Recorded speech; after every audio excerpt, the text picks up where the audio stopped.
Message de l'Avent, les évêques catholiques rapportent les souhaits du pape. Il est nécessaire de revenir aux valeurs malgaches qui semblent disparaître peu à peu, souligne un communiqué des évêques de Madagascar. De retour d'une visite au Vatican, la conférence épiscopale de Madagascar s'est réunie en Antananarivo et a adressé au peuple un message de l'Avent sur la base des souhaits du Saint-Père pour la grande île. Face à la multiplication des provocations sur les réseaux sociaux, à l'absence du respect, à l'impunité de certaines catégories de personnes, à la destruction de l'éducation et aux incendies de forêts et aires protégées, la conférence des évêques appelle l'Église à être un modèle pour les fidèles. Elle invite les fidèles, dirigeants et administrés à vivre au quotidien les paroles de l'Évangile. Selon les évêques, seuls les chrétiens peuvent agir sur la société et la transformer. Il les invite ainsi à ne pas se laisser guider par la corruption ou les actes de violence. Ange Raduel, série d'inauguration d'infrastructures à Manakaj. Le président Ange Raduel est en déplacement de 2 jours à Manakar, au cours desquels il a procédé à une série d'inaugurations de nouvelles infrastructures.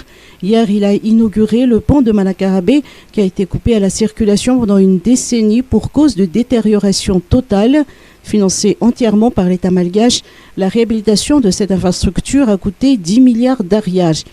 Plusieurs autres infrastructures ont été inaugurées par le chef de l'État dans la capitale de la région Fitvav. Il en est ainsi du stade Manarapinche de Manakaj, du nouveau bureau régional du ministère de la fonction publique, d'un centre de prise en charge des personnes âgées et personnes en situation de handicap du ministère de la population. Le président de la République a lancé le redémarrage des travaux de construction de l'hôpital Manarapinche de Manakaj, des travaux entamés en 2012 mais qui n'avaient pas été achevés. Le président a fait savoir que ce nouvel hôpital sera opérationnel en 2023. Enfin, le président de la République a procédé à la pose de la première pierre du campus universitaire de Manakaj. Lutte contre les violences basées sur le genre, éducation des filles et autonomisation des femmes.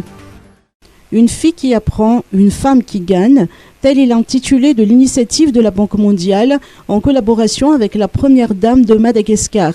Il s'agit d'une campagne de 100 jours d'action en faveur des filles et des femmes de Madagascar en vue de leur émancipation à l'occasion de la Journée internationale pour l'élimination de la violence à l'égard des femmes, célébrée en fin de semaine dernière. Mial Raduel a déclaré redoubler d'efforts dans la prévention et la prise en charge des victimes des violences basées sur le genre. Elle a mis l'accent sur l'importance de l'éducation des filles et l'autonomisation des femmes pour leur sentiment d'estime de soi et de leur capacité à jouir de leurs droits. Voici un extrait du discours de l'épouse du chef de l'État. Des institutions et organisations œuvrant à la lutte contre les violences basées sur le genre ont assisté au coup d'envoi de cette campagne de 100 jours d'action et des 16 jours d'activisme pour la Journée internationale de l'élimination de la violence à l'égard des femmes.